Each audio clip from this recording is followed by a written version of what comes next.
Hello everyone. The repairs for this Skidoo polarized cover is completely finished, and I just want to show you the final result.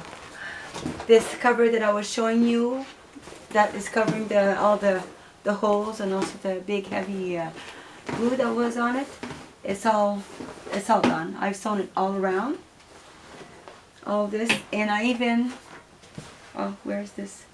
Did some patching because it was ripped on the side, if you can see.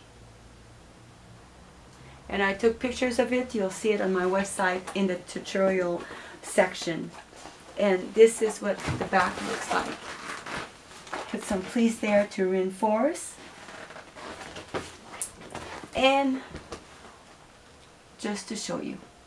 Thank you. If you have any question regarding doing repairs or sewing, please message me. I'll be happy to do my best to help you out, or perhaps do a video on it.